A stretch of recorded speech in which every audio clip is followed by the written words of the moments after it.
We get it. Yep, we get it too, Chuck D. And that's why at KBLA Talk 1580, we don't black down. Drop it. Our freedom of speech is freedom of death. We got to fight the powers that be. Fight the power. Fight the power. Fight the power.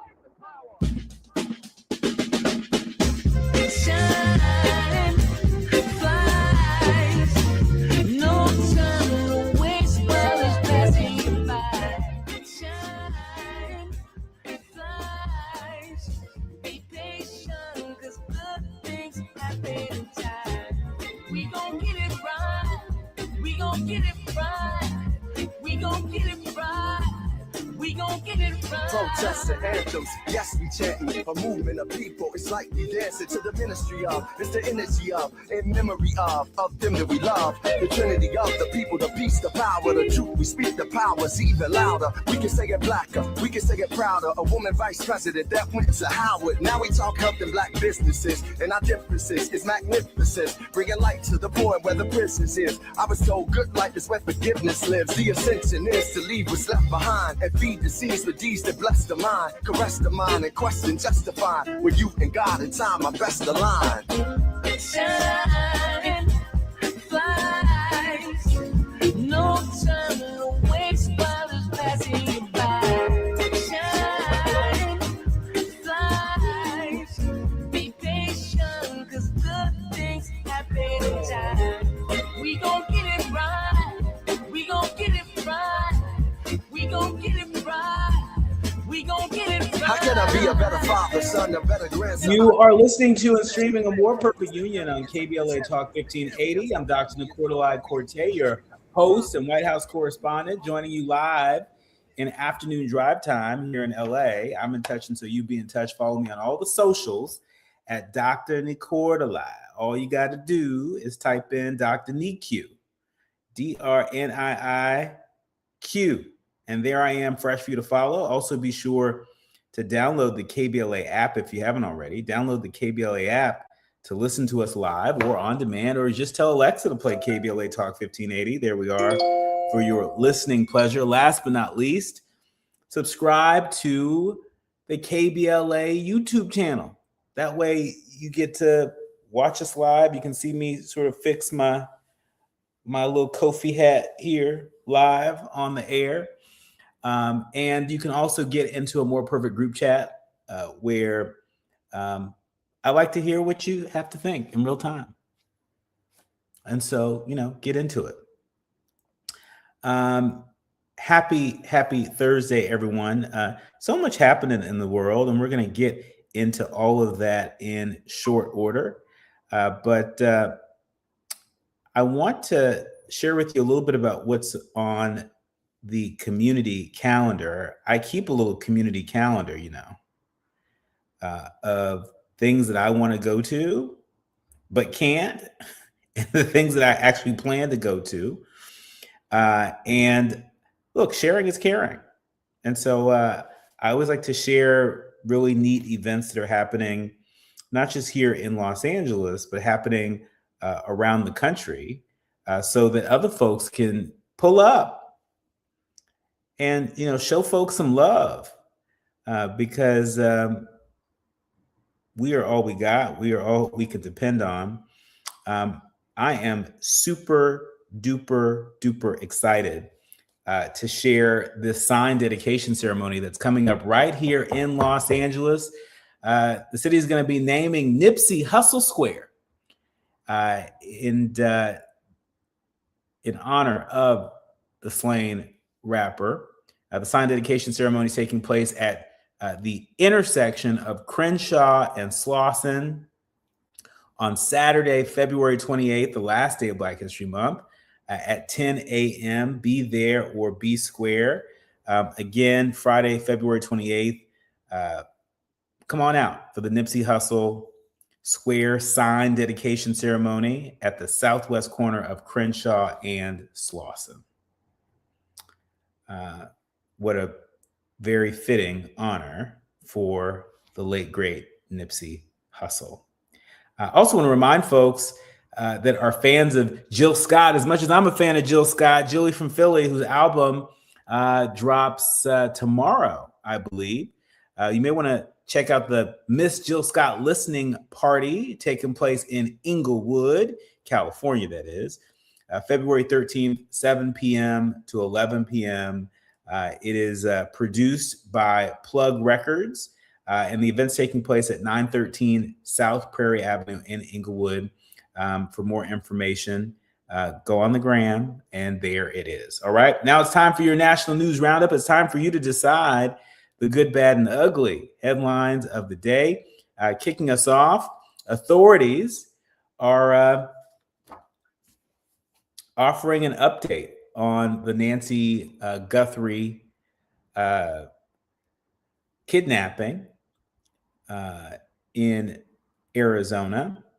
The FBI is offering identifying details about the man seen on Guthrie's porch. According to NBC News, this is what we know right now. The FBI today provided new identifying details about the suspect seen in the video on the porch of Nancy Guthrie's home the morning that she disappeared. Authorities are looking for a male who is 5'9" to 5'10" tall, with an average build. He was wearing a black 24-liter Ozark Trail hiker pack.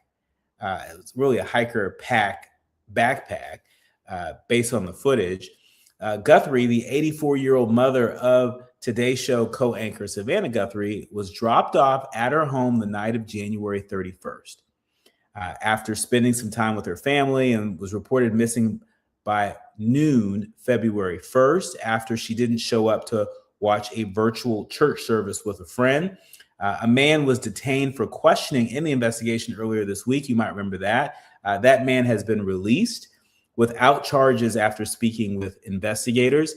The Pima County Sheriff's Department said that it's fielded thousands of calls since the FBI released security photos and video from the morning that Nancy Guthrie disappeared. The images showed a potential subject wearing gloves, a mask, and a backpack who appeared to tamper with the camera at Guthrie's front door. Savannah Guthrie, of course, has posted a montage of home movie footage of her mom on Instagram today, saying, quotes, "Our lovely mom, we will never give up on her. Thank you for your prayers and hope." And so if anybody has any information, we encourage you to reach out to the FBI, reach out to the FBI tip line, because every little bit of information counts. You never know how something that may seem insignificant to you, that might be the thing that leads to a breakthrough in this case. All right.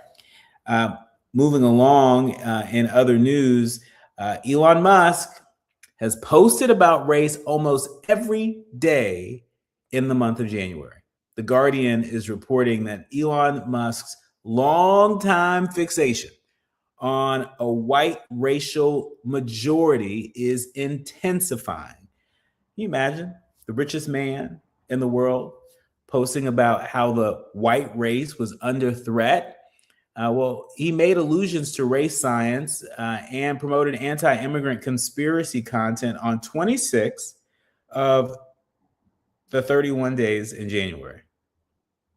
That's according to an analysis by The Guardian of his social media output. The posts made on his platform X, they reflect a renewed embrace of what extremism experts describe as white supremacist material. You don't say. Musk's posts include him repeatedly claiming that white people face systemic discrimination, endorsing the conspiracy that there's an ongoing genocide against white people in countries around the world, and promoting a claim that white people would be slaughtered by non-whites if they become a demographic minority. Where have we heard this before? I think we heard this myth when the president of South Africa came to Washington, D.C. Remember when he met with President Trump? Remember when he was ambushed in the Oval Office and accused of supporting the slaughter of white farmers in South Africa? And so no surprise that was the line of questioning that the president had for the president of South Africa. And here, according to the Guardian's analysis, these are the kind of conspiracy theories that Elon Musk is peddling in. And some people might say, well, Elon's going to Elon, right? Well, yes, Elon's going to Elon, but Eloning on a major platform like X, even though a lot of people have gotten off of X, they've migrated to other platforms, but it still has a lot of people from across the country and around the world on that platform. And so his ability to use that platform as a tool to support and produce white supremacy ideology, that's the problem. That's why we can't look away. That's why we can't ignore the stealth, not so stealth work of Elon Musk and his ilk on this platform. All right. When we come forward, we're switching gears. We are digging beyond some of the day's biggest headlines with our friend, Dr. Calvin John Smiley. Lots of news taking place on Capitol Hill that impacts us all. When we come forward, we're going to talk about ICE from a lot of different angles. You got Trump's own appointees that are ruling against ICE's mass detention strategies, and we got ICE conducting investigations into officers' misconduct just last year. Not sure if that's enough. Spoiler alert, it's not nearly enough. And plus, we'll give you an update on Senate Democrats' efforts to block a bill in Congress that would fund the Department of Homeland Security. You're listening to and streaming A More Perfect Union on KBLA Talk 1580. More with Dr. Calvin John Smiley when we come forward. You're listening to A More Perfect Union on KBLA Talk 1580. We've got a lot to talk about. My son loves to fly kites, but my active psoriatic arthritis can sometimes hold me back. Now with Skyrizi to treat my skin and joints, I'm ready to go. Skyrizi, risankizumab Riza, a prescription-only 150 milligram injection for adults, helps with less joint pain, stiffness, swelling, and fatigue. For those who also have plaque psoriasis, 90% clearer skin is possible with just 4 doses a year after 2 starter doses. Don't use if allergic to Skyrizi. Serious allergic reactions and an increased risk of infections or a lower ability to fight them may occur. Before treatment, your doctor should check for infection and tuberculosis. Tell your doctor if you have an infection or symptoms such as fever, sweats, chills, muscle aches, or cough, or if you plan to or recently received a vaccine. With Skyrizi, there's nothing like clearer skin and better movement, and that means everything. Ask your doctor about Skyrizi today and visit skyrizi.com or call 1-866-SKY-RIZI to learn more.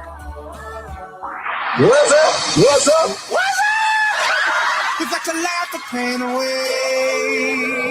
Hey, KBLA delegation, happy Black History Month. Around here, we celebrate our culture, our community, and our contributions daily. But this year, as we observe the 100th anniversary of Black History Month celebrations, we're excited about our annual KBLA Talk 1580 Black History Month Luncheon, honoring comedy greats. On Thursday, February 26th at the Grammy Museum in downtown LA, we're toasting D.L. Hughley, Melanie Camacho, Earthquake, Munell, Dion Cole, and Martin Lawrence with a surprise guest appearance. A limited number of individual tickets for the luncheon remain, so now would be a good time to head to KBLA1580.com to secure one for yourself. That's KBLA1580.com. A little laughter goes a long way, especially in times like these. So come, join us for our annual KBLA Talk 1580 Black History Month Luncheon, Thursday, February 26th at the Grammy Museum. Again, tickets are available right now at KBLA1580.com. Well, I hang around my boy. He's been married for 6 years.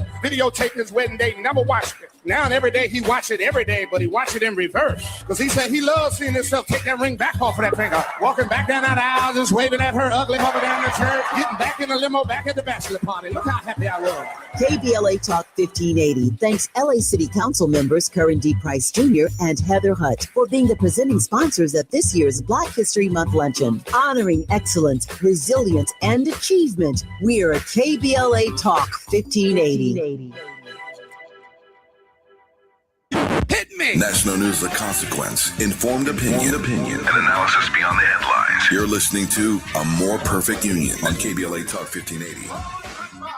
You are listening to and streaming A More Perfect Union on KBLA Talk 1580. I'm Dr. Nii-Quartelai Quartey, and really delighted to welcome back to the show my friend and brother, likely your friend and brother, Dr. Calvin John Smiley. He is Associate Professor of Sociology at Hunter College. It's at the City University of New York. He's also the author of a number of books that I call required reading for this moment that we are living through.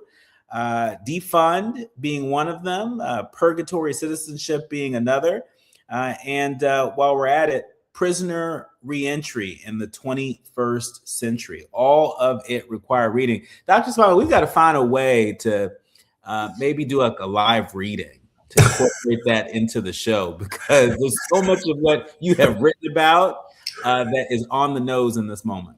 Yeah, I mean, well, first of all, it's great to be here, and I always appreciate you having me on and talking about my work. And certainly, when it comes to my book Defund, I was very honored to speak with a whole host of folks who are activists and academics and folks who've been impacted by this system to really put that book together. And so many people can look to that book on when we're in these kind of times of crisis and sometimes feeling helpless or even hopeless. How are folks who are in this kind of day-to-day working through that? And, you know, I have a whole host of folks who talk about their own self-care, what they do for their own mental and physical health and well-being, how they organize. And again, as I said last time, Debbie Davis said, you know, we all can't be on the front lines. So we can all do something. We can't do everything. So yeah, would love to do that. Yeah. I mean, I think you're spot on. And before we jump into some of these headlines, just very high level for the folks that may be less familiar with the thesis of your best-selling book, Defund. Talk to us about the overarching thesis and why you're hearing from me and so many other people that there are so many insights from this book that are helpful in helping us to think about how we meet the moment. Sure. So Defund really looks at summer 2020 in the wake of the murders of George Floyd, Breonna Taylor, Ahmaud Arbery, and what that moment really meant to us. And I was really taken by that moment as someone who's been involved as an activist and, you know, has marched in Black Lives Matter rallies and, you know, all of these different types of movements that I've been involved with, including anti-abolition. But there was something very unique, in my opinion, in 2020 that was different than earlier kind of mainstream ways that people thought about Black Lives Matter. So if we think back to the murders of Trayvon Martin or Eric Gardner, the kind of mainstream conversation was a lot about how do we make policing better? How do we reform the police? How do we get them to a certain level of professionalism that we can all trust and live by? And that came in the forms of diversity training for officers, that came in the form of diversity hiring for officers, that came in the form of body-worn cameras, all of these kind of reform efforts.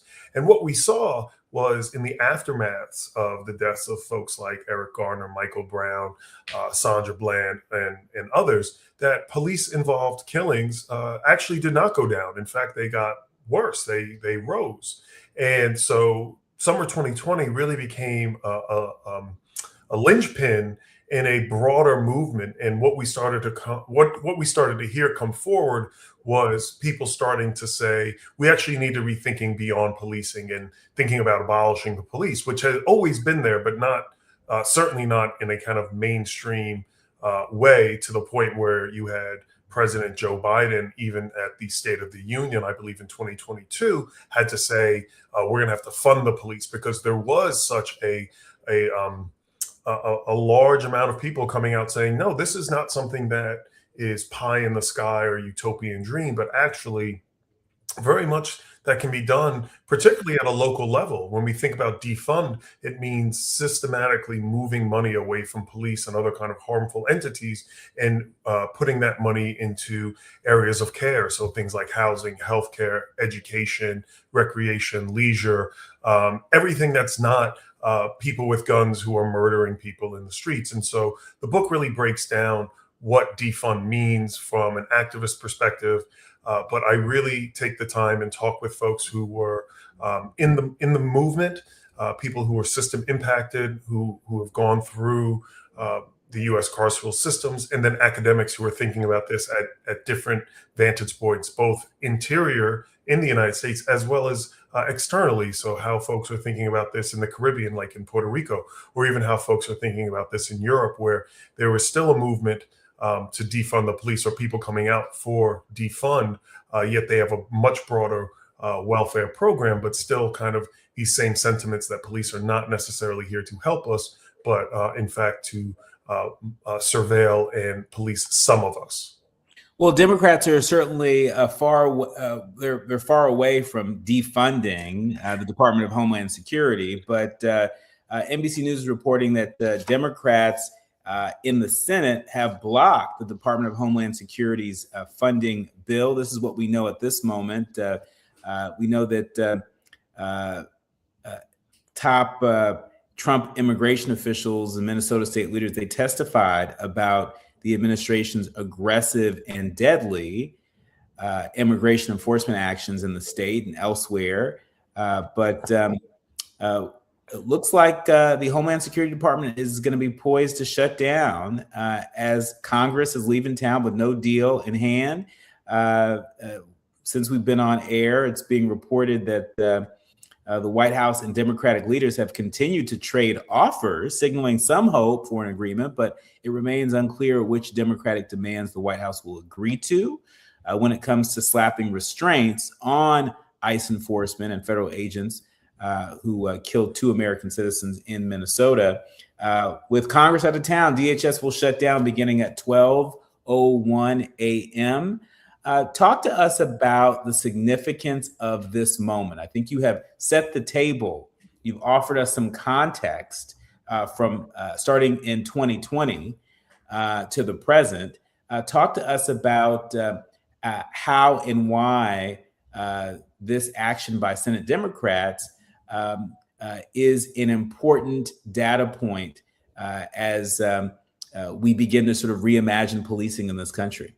Absolutely. And I think the reason why we see Senate Democrats even doing what they're doing now has nothing to do with their own individual altruism, but more to the point that you have folks who are in the streets who want them to be accountable. And so when we see those kind of grassroots organizing, the mutual aid that people get involved in, it really puts the pressure on elected officials to say, these are still our constituents. These are the people who are going to elect us. And so we have to at least at some level show face that we are going to fight for them. And I think that this is an important moment because it's really in the Democrats' hands to rein in this unfettered power that Trump and Homeland Security has done. I mean, the fact that 2 Americans have died in just the first month and a half of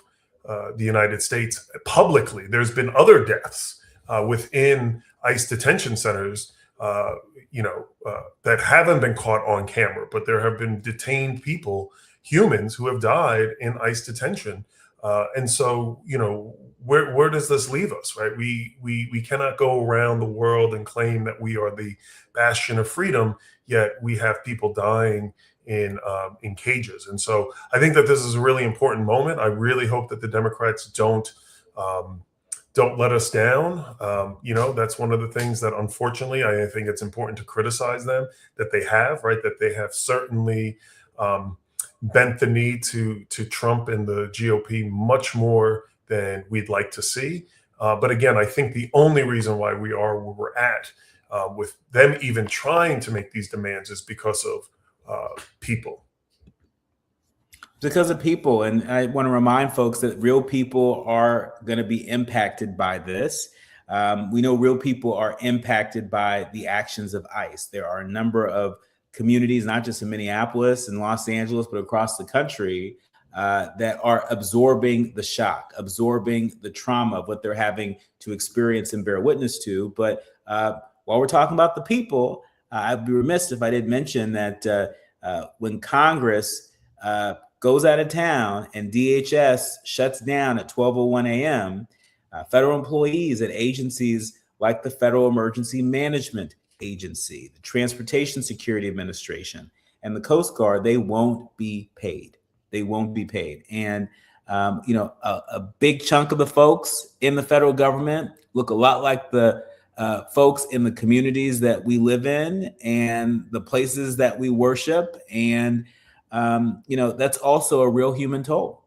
Yeah, and then I think that becomes, again, one of the kind of loopholes that we see, because those in Congress are not going to lose their paychecks. They're not going to lose their health insurance. And so once again, there is, in some cases, not the urgency to meet those demands or to have those types of concessions and kind of meet each other in the middle, if that's what we want to at least say would be the floor in this moment, because those people will still get paid. They will still get all of the luxuries that they are afforded as elected officials. And so, we have to kind of figure out, how do we put the squeeze on them? And I would really love to see some of our elected officials step up even more. I mean, where are our elected officials' hunger strikes? Where are acts of civil disobedience? Where are them being arrested because they're in the streets? And again, it's a sacrifice, certainly, but that's why you're an elected official, is that you want to represent, the body of people. And so you need to be doing the things that show the people that you are in that seat for a reason, and not just because you will now get guaranteed salary for life, even long after you're out of Congress. Yeah, when we come forward, folks over at NPR are reporting that ICE conducted 37 investigations, 37, count them, 37 investigations into officer misconduct in the last year. Of those, 18 are closed, 19 are still pending. And you might say, okay, well, what does that really mean? Well, what does it mean when 22,000 people work for ICE?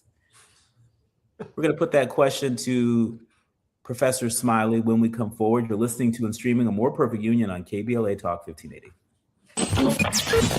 The audience is listening. Thought-provoking, eye-opening, heart-rendering. This is where authentic voices meet powerful discussions on culture, community, and change. This is where Black voices matter. He's breaking boundaries, amplifying diverse perspectives, and tackling the issues that matter most to you. You're inside A More Perfect Union with Dr. Nii-Quartelai Quartey on KBLA Talk 1580. I'm Amber Payton with BIN News Now. Illinois Attorney General Kwame Raoul is suing the Trump administration over more than $600 million in public health grant cuts. These cuts would have a devastating impact on basic public health infrastructure in Illinois. Raoul says the funding is critical for tracking disease outbreaks and maintaining public health systems. The California Attorney General's office has launched a civil rights investigation into the response to the deadly Eaton fire. The probe will examine whether race, age, or disability discrimination contributed to evacuation delays in West Altadena, a historically Black community where most of the 19 deaths occurred. And residents in Springfield, Ohio remain on edge after a third straight day of bomb threats. Officials say at least 2 churches, including St. John Missionary Baptist Church, the site of a rally in support of Haitian immigrants last week, received threats. Get BIN News Now on demand 24/7 on the iHeartRadio app.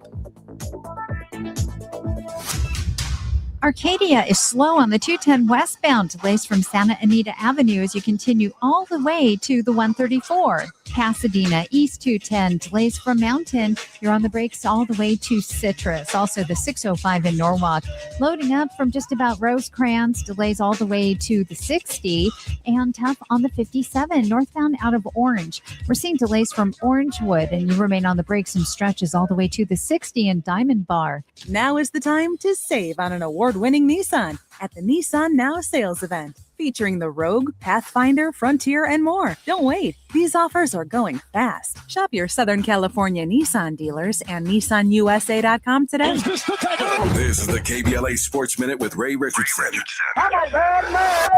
The UCLA women's basketball team, ranked number 2 in the country, continues to be a dominant force this season. The Bruins extended their winning streak to 18 games after their 23-point win Wednesday night at Michigan State. The Bruins are 24-1, 14-0 in the Big Ten. They have 9 wins over top 25 opponents. Major props to the NBA for covering all expenses for the 2 schools in town this week for the HBCU Classic. The men's basketball teams at Hampton University and North Carolina A&T meet up Friday night at the Forum in Inglewood. In addition to the players and coaches, the NBA covered air travel, hotel, and in-town transportation costs for the marching bands, cheerleaders, and support staff at both schools. Hampton and North Carolina A&T will each receive a $100,000 donation from the NBA for agreeing to play in the HBCU Classic. No debates, no speculation, just the info you need. That's your KBLA Sports Minute. I'm Ray Richardson on KBLA Talk 1580. Yeah, y'all, come on. Pick up the drums. At KBLA Talk 1580, we fight the power every day. Yeah, gotta give us what we want. Gotta give us what we need. Hey. I listen to KBLA and I love the commercials. I know what the commercials mean. I also, if I'm looking and trying to figure something out, I need something to talk to me that might hit me. And it happens on TV because, you know, every time they show a sporting event, they got the pharmaceutical companies back to back telling people how to fix the sickness on the same stuff that they sell them. So we get it. Yep, we get it too, Chuck D. And that's why at KBLA Talk 1580, we don't black down. Drop it. Our freedom of speech is freedom of death. We got to fight the powers that be. Fight the power. Fight the power. KBLA Talk 1580. We've got a lot to talk about.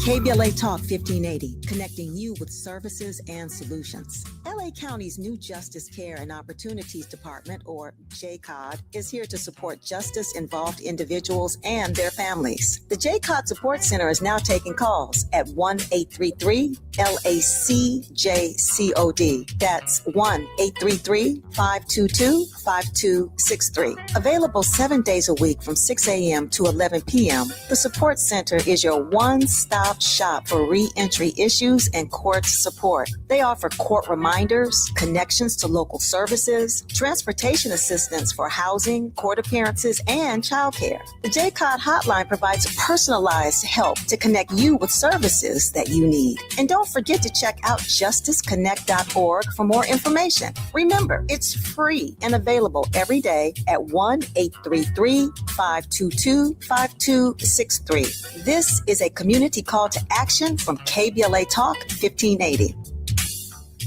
Check it out. After nearly 40 years of conversations with presidents, poets, and cultural icons, I have learned that the difference between a good conversation and an unforgettable one is not what you say, it is how you listen. Most people listen to respond. I learned to listen to learn and follow. When you master this, something remarkable happens. People just open up. They leave the conversation feeling truly heard, and they never forget you. Hi, I'm Tavis Smiley, and for the first time in my life, I'm teaching everything I have learned. The Art of Conversation, a 4-week masterclass for podcasters, leaders, and professionals who understand that the ability to connect is their greatest competitive advantage. Our founding cohort starts Monday, February the 16th, and only a limited number of seats remain. Enroll right now at TavisTalks.com. That's TavisTalks.com. Yeah, this is all good. Now back to building a more perfect union on KBLA Talk 1580. You are listening to and streaming A More Perfect Union on KBLA Talk 1580. I'm Dr. Nii-Quartelai Quartey. He is Dr. Calvin John Smiley, professor of sociology over at Hunter College with the City University of New York. Also the author of a number of really important books, must reads, dare I say. Defund being one of the three we've talked the most about this hour, but he's also the author of Purgatory Citizenship and Prisoner Reentry in the 21st Century. Dr. Smiley, before the break, we were talking about ICE and how this math just ain't mathing for me. And it likely isn't mathing for you or any of our leaders, learners, and listeners. NPR reporting that ICE conducted 37 investigations into officers' use of force. And that's according to the acting ICE director, Todd Lyons, who's been in the headlines this week. This is what he shared during his congressional testimony earlier today. And of those, 18 are closed, 19 are still pending or referred to further investigation. And Lyons didn't say whether any investigations have resulted in terminations. And in case you're wondering, okay, 18 here, 19 here. Well, keep in mind that DHS has said that they've been successful, nearly doubling their ranks in recent months to 22,000 people. Dr. Smiley, what headline do you discern from this around accountability?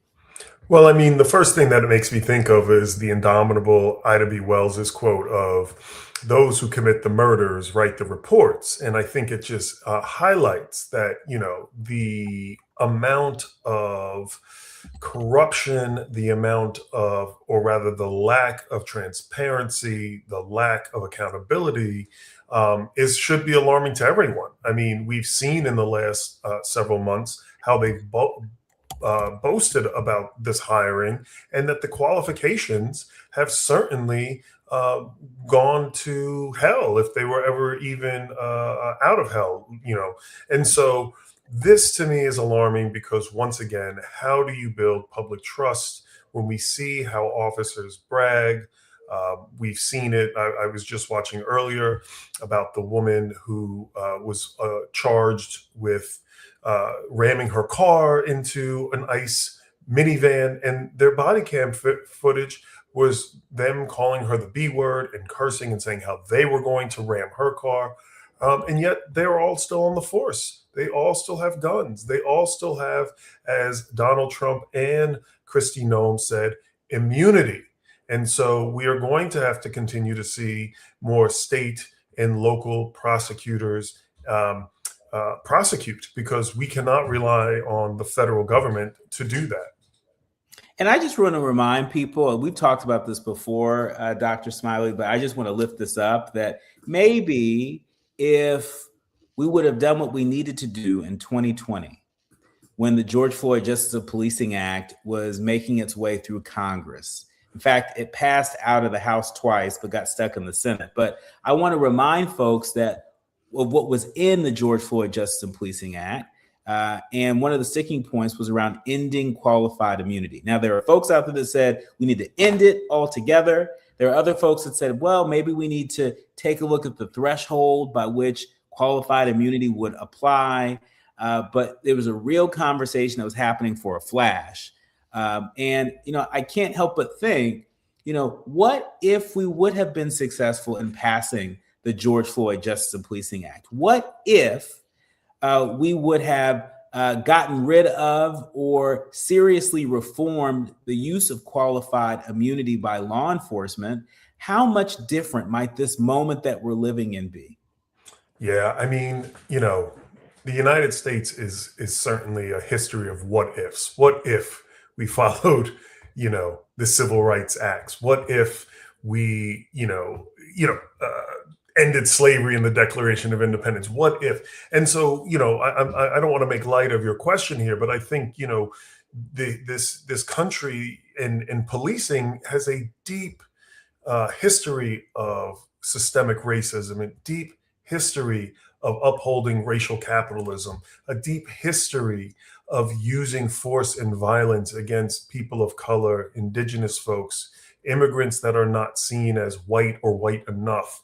And so I would like to think that if that piece of legislation passed, that things would be different, that things would be better. But as a student of history and a student of understanding how carceral logics and policing happen in this country, we have to do so much more than one act of qualified immunity. We have to really think about, what does public safety look like in our neighborhoods, in our communities? We know that policing and imprisonment are not going to get us to public safety.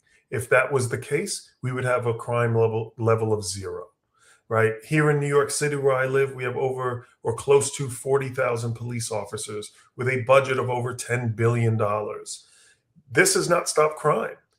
What does stop crime? What does the data show stop crime? Affordable housing, access to healthcare, good resources such as mentors, education, access to recreation. And so if we want to see if we want to see politicians who claim that they want to stop crime and all of these things, then where is the investment in our communities? Not in police, not in guns, not in making sure. I mean, we just saw how Pete Hegseth, however you say his name, the Department of War, just approved a laser to be used in El Paso. I mean, where are we at? This is sci-fi. This isn't about public safety. This isn't about community cohesiveness. This is about unfettered power that is just being used against the American people. And, I think to post-colonial theory, and I don't mean to go all academic here, but post-colonial theory and what we call the boomerang theory, where the things that have happened, right, the things that these, what we call or historically call first world nations or the imperial nations, what they've done in Africa and in Asia and South America, all of those types of camps and paramilitary groups and things like that. And we always go, oh, well, that's over there. And that's because of those people. The boomerang theory says, well, it comes back around, right? And I mean, and this is famously used in, Nazi Germany, that the things that the Nazis did to the European Jewish people and to the Roma people and to the other people that lived there, they had been doing in Namibia. They had been doing in other parts of sub-Saharan Africa since at least the late 19th century. What we see now ICE doing, right, in terms of the kind of kettling of protesters, are things that we have taught and done in places in South America. And when we go into places like Grenada in the 1980s, these are things are coming back to us. So we really need to see those in power step up, those who have power, or access to power and resource, step up and do much more than simply ending qualified immunity. That is one part, but I don't think just simply ending that would get us to a better place. So that's my long way of saying that. And your point is well taken. Look, I'm with you. Qualified immunity is one piece of it. That is another tool that is not by any means the only tool that we should have or should reach for. But again, just couldn't help but wonder how different this moment might be if we would have made a bit more progress on that front and passed that legislation, what tools might be at our disposal to be able to fight back against the abuse of power that we're seeing from ICE. Yeah, I mean, there could be. I mean, but we still would have to deal with police unions that are very strong and very powerful. There has also been and still continues to be this kind of gaslighting of objectivity, right, that the police use. So, police for years have said, if it's on camera, we then have this proof that, the officer needed to use this type of force. But then when the cameras show police using this type of force, well, we didn't see what happened before the camera came on. We didn't see what happened after the camera came on, right? When we think about reports historically, there's been a track record of police using things like they went for my gun, I saw a weapon, they resisted arrest. Those are the justifications that have been used and have been used, that have been used historically. But yet now when we have objective proof that this person didn't resist, this person didn't do what that police officer said, well, we need to, and those kind of arguments would still come up. And we know that politicians are by and large elected with their barometer of what we've known since at least the 1980s, but even as earlier into the 1960s, of being tough on crime. It's very rare that we see elected officials, especially at national levels, get elected when they can be seen as soft on crime, or at least be talked about as soft on crime. So even if qualified immunity was to go away, there's all of these other layers that we would still have to kind of figure that out. And I think we need really bold elected officials who will take on these police unions. You know, that was one of my biggest gripes with the former mayor of New York, Bill de Blasio. When Eric Garner died, he said simply in a statement, you know, I have a black son, and the police union turned on it. And then he spent the next 7 years or so kowtowing to the police union. He didn't really fight them, right? And I was like, this is your moment to really, you know, do some transformative reforms. And I think that's the thing that we can also think for is how do we make radical reforms that don't necessarily reinforce or exacerbate the problems that are here, but that can actually create certain forms of positive change, because those types of reforms might get us to places where people can think of abolition not as this scary thing, but as maybe we do need to have investments in other forms of public safety. And what does that look like? How can we reimagine our communities without people with guns? Well, your point is very well taken, and I think this is also a part of the reason why we need folks to enlist in the movement to build a more perfect union, however way they see fit. But we also need folks to make sure they're balancing that out with rest and with finding moments of joy and holding close to community, because we got to take the long view on this. We have to take the long view on this. It's not going to be about passing any single piece of legislation or package of legislation. But I think the point that you're also making is that, the fight and implementation, that's its own fight. And when we look at the history, whether it is the Civil Rights Act, the Voting Rights Act, the Fair Housing Act, a lot of, very big pieces of legislation that we think of as helping to usher in a new era, helping to usher in a sea change in terms of equal justice under the law. What we don't talk nearly enough about, I would throw Obamacare in this bucket. We don't talk nearly enough about the fight when it comes to implementation. And that's not just federal, it's state and local, right? And so we've got to stay engaged and we've got to stay strong, because it's not just about, passing the legislation, but it's about implementing it in a way that actually makes a material difference on the ground in community. Absolutely. And I think you make a great point there. And I'll just say really quickly, I remember learning about the GI Bill in school after World War II. And when you look at the GI Bill, that, GIs, veterans can come home, it wasn't written that only white veterans could get that, but it was about the implementation. So you had plenty of Black veterans who would go to banks or mortgage loan officers or realtors who just wouldn't accept it. And so it's about how do we regulate the implementation of these types of laws after they've passed. And I think that really becomes the fight. And I'll just say lastly too, to your point about we have to have joy and love.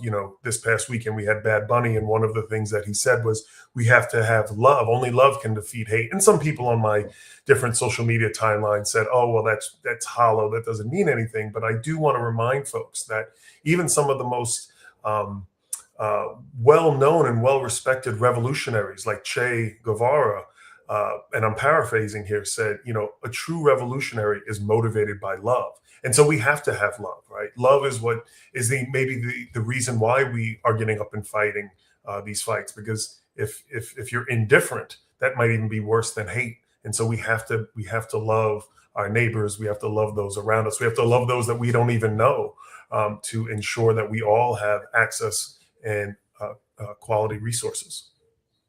When we come forward, doesn't seem like President Trump loves the planet all that much.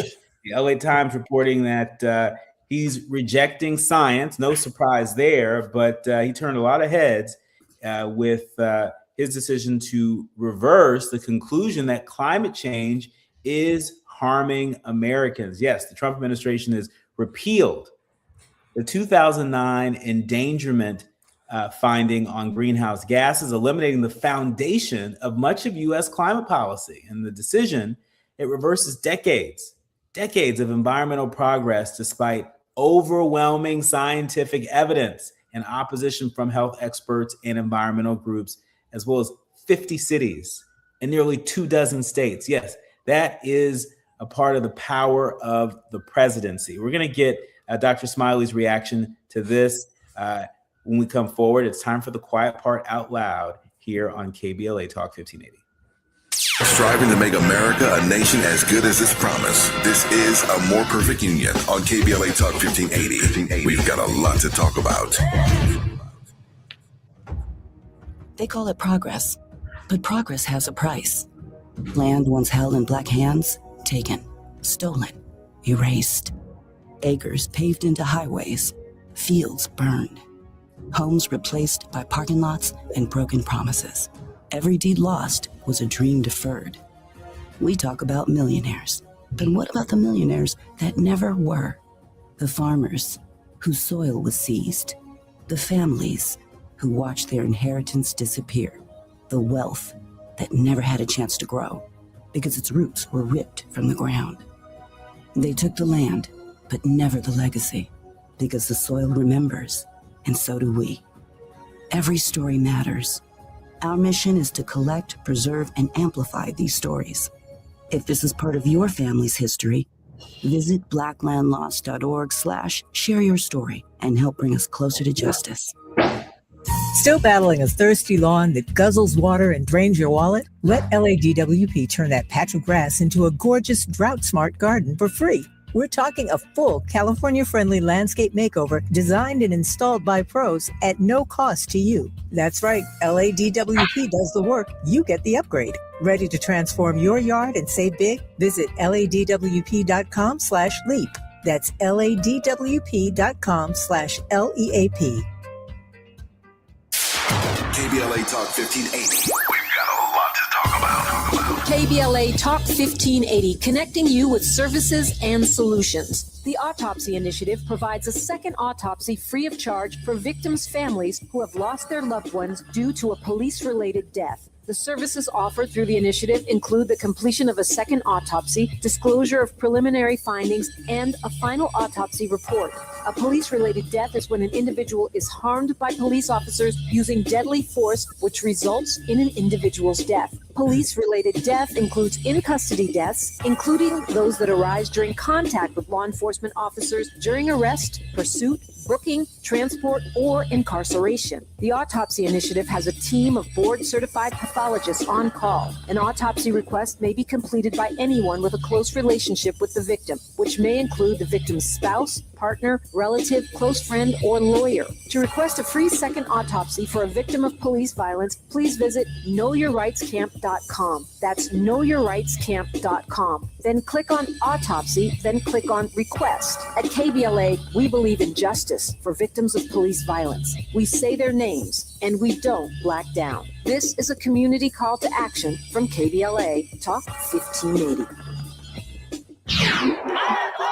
We face tragedy, but we don't fall into despair. We continue our work to build a more perfect union.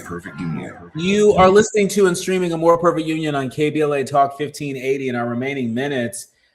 Look, Trump has reversed the conclusion that climate change is harming Americans. Look, he is 80 years old. I'm 41. Dr. Smiley, how old are you?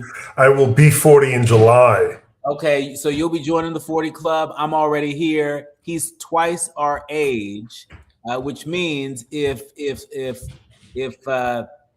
nature holds, he gonna be long gone, and we gonna still be here having to drink this water and breathe this air. And tell me, how is this even fair? The repeal of the 2009 endangerment findings, a conclusion that's based on decades of science that carbon dioxide and other greenhouse gases endanger public health. It endangers our welfare. It represents one of the biggest environmental rollbacks in U.S. history. And it's just the latest in a series of actions from President Trump to scrap policies and regulations designed to curb the use of fossil fuels and accelerate the transition to clean energy. I would also add that the administration dismantled all federal emissions regulations governing vehicle models and engines between 2012 and 2027 and beyond. Dr. Smiley, what say you? I mean, it's par for the course of neoliberal, unregulated capitalism, where they only care about themselves. They don't care about the future. They're hedging their bets that whatever happens to this planet, they have consolidated enough power and hoarded as much wealth as they can that they will have their spaceships in colonize Mars or whatever planets they can find. I mean, it is so atrocious. One of the things, as you were saying, all those was, why don't we move towards clean energy or alternative energies? And it reminds me of something my own mother told me when she was in school back in the 50s and 60s, saying that she had a science teacher said, they'll turn to 100% solar energy the moment they can put a meter on the sun, because it's all about money. I guess the kind of silver lining in all of this is that when humans are long gone, I think we should rest on knowing that the planet will likely heal itself, right? The planet will move on. Humans on it, I don't think will, but I think that's and hopefully the other creatures of this planet will thrive, because we are not deserving of this, especially with this sort of power. But these are issues that impact us all, and again, who's going to step up? Who's going to stop them? You're right. Who's going to step up? Who's going to stop them? I can tell you one person who might do it. Just last night in Pasadena, I had a chance to go and hear former Transportation Secretary Pete Buttigieg give a talk there. And let me just say this, the field is wide open, and I think anybody who wants to run should run. I think there should be a contest of ideas. Yeah. But that was probably the strongest dose of hope that I've felt in a long time. And I was really taken by his optimism. He's clear-eyed about the challenges that we face, but he's thinking a lot about, well, what comes after Trump, right? We can't go back to the way things were, because clearly it wasn't working all that well. Otherwise, we wouldn't be living in the second term of Trump. But he dedicated a lot of time to thinking about life after Trump, something I don't see Democrats doing nearly enough. Yeah, I mean, we shall see what he and others, and I mean, what I really hope is that we get candidates who are going to really think of what the people and progressive movements are going to look like, and really be accountable to our people, not foreign interests, not or foreign states, not to big pharma, big corporations. Our thanks to Dr. Calvin John Smiley of Hunter College. You're listening to and streaming A More Perfect Union on KBLA Talk 1580. More when we come forward. KBLA 1580 Santa Monica. I'm Amber Payton with BIN News Now. Senate Democrats have blocked a House-passed bill to fund the U.S. Department of Homeland Security, saying it fails to include immigration enforcement reforms after deadly shootings in Minneapolis. The vote was 52-47. A partial shutdown could impact agencies like TSA and FEMA if Congress does not act. The South suburban village of Dolton, Illinois has